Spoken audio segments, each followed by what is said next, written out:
पायाला महत्व देत असतात. मी आणखी एक वाक्य बोलेल.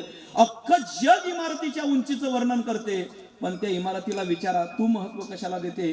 ते इमारत म्हणते मी माझ्या पायाला महत्व देतो, कारण मी ज्या दिवशी पायाला विसरेल त्या दिवशी मी उभी राहणार नाही. अख्खं जग आमचं कौतुक करते की महाराज आपण छत्रपती चरित्र सांगता, महाराज आपण महाराष्ट्रामध्ये जाता, पण आम्ही आमच्या निपाण्याला महत्व देतो.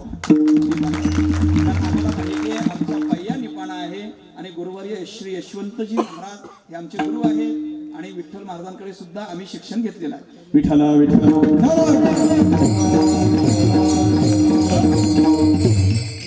खूप झाला, घड्याळचा काटा लवकर पुढे सरकत आहे. परिहारामध्ये वेळ गेला तर भरपूर वेळ जाईल. मी सरळ भंगाकडे येतो, चिंतनाकडे येतो. या ठिकाणी कार्यक्रमाला उपस्थित श्री हरिभक्त पारायण परमपूज्य आदरणीय की गुरुवर्य श्री यशवंतजी बाबांनीच ज्यांच्याकडे आम्हाला 8 वर्ष ज्ञानेश्वरी पारायणाकरता ठेवलं होतं, म्हणजे ढोरबगाव येथून आमचे हरिभक्त पारायण बळीराम महाराज या ठिकाणी आपल्या गावातील सप्ताहाला भेट देण्याकरता ढोरबगाव इथून आलेले आहे. खूप दूरदूरून मंडळी आपल्या इथं आलेली आहे. आमचे हरिभक्त पारायण महाराष्ट्रामध्ये ज्यांचं नाव आहे आणि महाराष्ट्रातील मोठमोठ्या व्यासपीठावरती ज्यांचा मृदंगाचा नाद ऐकू येतो, आमचे हरिभक्त पारायण भगवान महाराज ठाकरे हे या ठिकाणी उपस्थित आहे.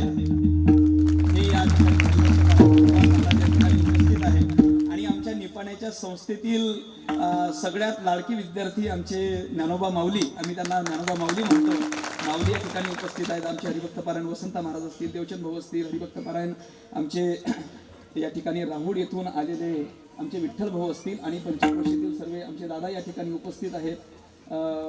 त्या ठिकाणी संपूर्ण मंडळी या ठिकाणी उपस्थित आहे. तुम्हाला सगळ्यांना एकदा तुमच्या सर्वांच्या साक्षीने या कीर्तनाची सुरुवात करतो. हाताने टाळी, मुखाने भजन. विठ्ठला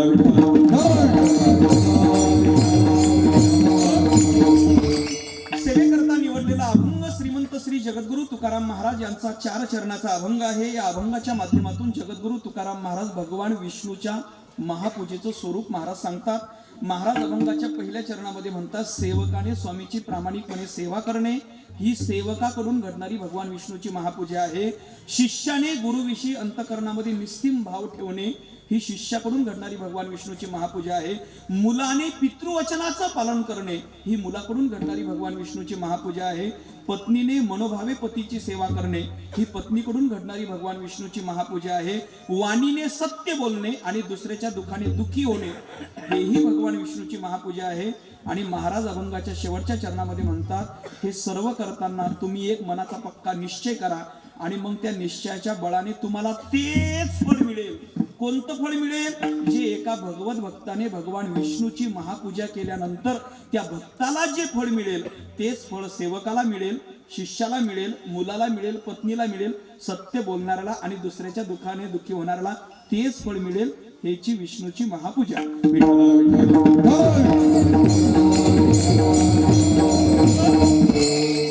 या अभंगाच्या माध्यमातून मला जास्त वेळ कीर्तन करायचं नाही आहे, माझ्या वेळेमध्येच थांबायचं आहे. थोडं लक्ष देऊन ऐकलं तर आपल्या लक्षात येईल. या अभंगाच्या माध्यमातून जगद्गुरु तुकाराम महाराज पूजा भक्तीच्या संबंधाने बोलतात. श्रीमद भागवतामध्ये भक्तीचे 9 प्रकार सांगितलेले आहेत. श्रवणम, कीर्तनम, विष्णू स्मरणम, पादसेवनम, अर्चनम, वंदनम, दास्यम, सख्यम, आत्मनिवेदनम अशी 9 प्रकारची भक्ती श्रीमद भागवत ग्रंथामध्ये सांगितलेली आहे. आणि या 9ही प्रकारच्या भक्तीचं श्रेष्ठत्व, महत्व सांगत असताना शास्त्राने प्रत्येक भक्तीचं वेगळं महात्म्य सांगितलेलं आहे. आणि या पूजा भक्तीचं श्रेष्ठत्व सांगत असताना शास्त्र म्हणते की बाबा या पूजा भक्तीमध्ये देवाचं सानिध्य घडते. काय झालं रे बाळांनो? बोलू नका ना.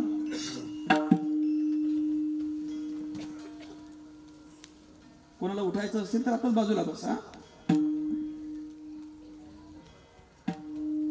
9 प्रकारची भक्ती आहे आणि या 9ही प्रकारच्या भक्तीचं श्रेष्ठत्व सांगत असताना शास्त्राने प्रत्येक भक्तीचं वेगळं महात्म्य सांगितलं.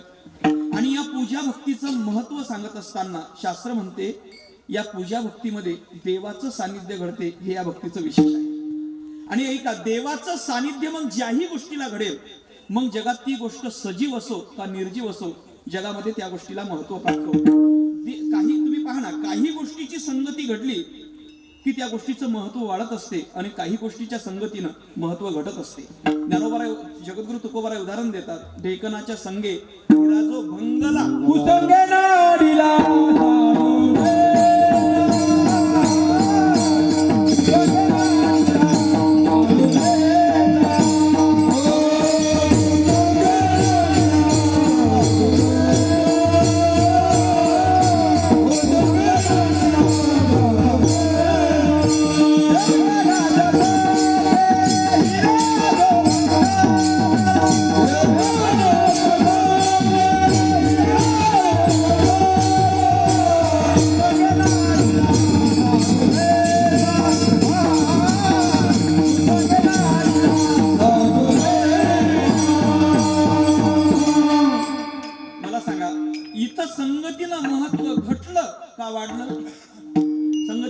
लेखनाच्या संगी हिरा जो भंगला, संगतीनं महत्व घटलं का वाढलं? महत्व घटलं. पण काही गोष्टीची संगती घटली की महत्व वाढत असते, महत्व वाढते. मी तुम्हाला उदाहरण देतो. इथं पांडुभाऊ, तुमच्या खिशात 2 500च्या नोटा आहेत का? खोटं नका बोलू, मी मागणार नाही तुम्हाला. तुम्ही दिली तर मी नाही म्हणणार नाही. पण तुमच्या खिशात 2 500च्या नोटा आहेत का? आहेत ना? नक्की आहेत ना? भेटू कीर्तन झालं. तुमच्या खिशात 2 500च्या नोटा आहेत. मला सांगा, दोन्हीही दिसायला सारखे आहेत, दोन्हीही दिसायला सारखे आहेत. फक्त फरक एवढा आहे, एकावर गव्हर्नरची सही आहे आणि एकावर गव्हर्नरची सही नाही. तुम्ही मला त्यातली कोणती देणार?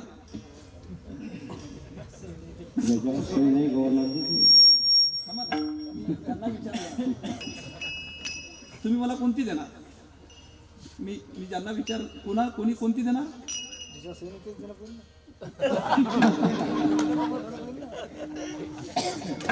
बरं, माझा मुद्दा आहे का, दोन्हीही नोटा दिसायला सारखे आहेत. फक्त फरक एवढा आहे की एकावर गव्हर्नरची सही आहे, एकावर गव्हर्नरची सही नाही. मी तुम्हाला विचारतो, महत्व जगामध्ये कोण्या नोटीला आहे? ज्याच्यावर सही आहे त्याला. ते नोट देऊन आपण जगात काहीही खरेदी करू शकतो. पण ज्याच्यावर गव्हर्नरची सही नाही, ते 500ची नोट घेऊन, समजा मी सकाळी तुमच्याकडे तुमच्या याच्यामध्ये नाश्ता करायला आलो आणि तुम्हाला म्हटलं, बाबा एक फक्त 5 रुपयाचा बिस्किटचा पुडा द्या. खरं सांगा, ज्याच्यावर सही नाही त्या नोटीच्या बदल्यात तुम्ही 5 रुपयाचा बिस्किटचा पुडा देणार काय? तुम्ही नाही म्हणता, तेच नोट मला तुम्ही कशी देता? मला काय मुद्दा बोलायचा आहे, ज्याच्यावर सही नाही ते नोट जगात चालत नाही, त्या नोटीला महत्व नाही. पण ऐका, ज्या नोटीवर गव्हर्नरची सही आहे त्याला जगात महत्व प्राप्त होते. म्हणजे सहीचं सानिध्य ज्याला घडेल त्याला जगात महत्व. ज्ञानोबाराच्या भाषेत बोलू का? ज्ञानोबाराय म्हणतात, हो, राजज्ञेची अक्षरे जर कातळ्यावर ठसवली तर कातळेच्या मोबदल्यात तुम्ही जगात काही खरेदी करू शकता. ज्ञानोबाराय म्हणतात, राजज्ञेची अक्षरे आहाती ती चामाजया एका पडती, तर या चामासाठी जोडती सकळ वस्तू. ज्ञानोबाराय म्हणतात, राजज्ञेची अक्षरे शिक्क्याच्या स्वरूपात जर कातळ्यावर ठसवली तर कातळ्याच्या मोबदल्यात तुम्ही जगात काहीही खरेदी करू शकता. कातळ देऊन माणूस जगात सोनं घेऊ शकते, एवढं महत्व त्या सहीला आहे. त्या सहीचं सानिध्य ज्याला घडेल त्याला जगात महत्व प्राप्त होते. ऐका, तसं देवाचं सानिध्य ज्याला घडेल त्याला जगात महत्व प्राप्त होते. देवाचं सानिध्य, मग ती गोष्ट सजीव असो का निर्जीव असो. मी तुम्हाला उदाहरणाने सांगतो. बैल आहे, आपण रोज घरी बैलाच्या पाया लागणार नाही, पण त्याच बैलाला देवाचा सहवास लाभला की नंदी म्हणून आपण पाया लागतो. ज्ञानोबारायच्या रथाला जुंपलेले बैलांच्या 15 दिवस वारकरी दर्शन करते की नाही? दर्शन करते. देवाचा सहवास लाभला, महत्व प्राप्त झालं. तुमच्या आपल्या गळ्यातील हारातील फुलं सोकले की लोक कचरा म्हणून फेकून देतील, पण देवाच्या गळ्यातून आलेल्या हारातील फुलं सोकले की लोक कचरा नाही, त्याला निर्माल्य म्हणून नदीमध्ये व्यवस्थित विसर्जित करतात. धूप राख न होता भस्म होते, लोक आदरानं कपाळाला टीका लावतात. देवाचे चरण प्रक्षालन केल्यानंतर लोक त्या पाण्याला पाणी नाही, तीर्थ म्हणून त्याचा स्वीकार करतात.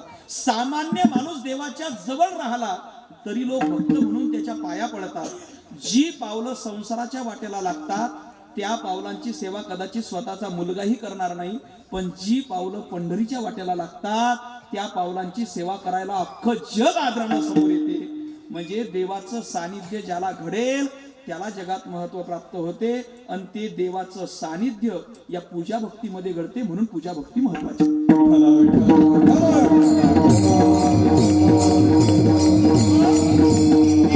आणखी एक मुद्दा या ठिकाणी बोलून जाईल की पूजा भक्तीचं महत्व सांगत असताना शास्त्राने एक आणखी मुद्दा सांगितला. शास्त्र म्हणते, तुम्ही पहा, हिंदू धर्मामध्ये 4 आश्रम आहेत: ब्रह्मचारी आश्रम, गृहस्थ आश्रम, वानप्रस्थ, संन्यास आश्रम. या 4ही आश्रमापैकी महत्व शास्त्राने धन्यता ही गृहस्थाश्रमाला दिली. धन्य गृहस्थाश्रम हा गृहस्थाश्रमाला. हा गृहस्थाश्रम विवाह नावाच्या संस्कारानंतर सुरू होत असतो. कधी सुरू होते? विवाह नावाच्या. पण आता हा चालू होणं फार कठीण झाला, कारण आता विवाह, पोरीचे लग्नच नाही होऊन राहिले ना. आमचं छोटस गाव आहे, इकडे बघा, आमच्या छोट्याशा गावात सध्या 40 पोरं आहेत लग्नाचे. 40. तुमच्या गावात तसं तिकडे तसंच आहे का? सगळंच आहे ना, म्हणजे काही अंतर नाही. म्हणजे काय झालं, आजकाल तुम्ही पहा ना, पुरीवाला लवकर राहू नाही म्हणत, बरं नाही, लवकर होकार देत नाही. आज प्रत्येक बापाला असं वाटते आपली मुलगी श्रीमंताच्या घरी असली पाहिजे. काय मला सांगा, अपेक्षा काय करत आहे हो? कोण्या बापाला असं वाटत नाही की आपली मुलगी, प्रत्येकाला अपेक्षा आहे माझी मुलगी श्रीमंताच्या घरी असली पाहिजे. पण एक वाक्य लक्षात ठेवा,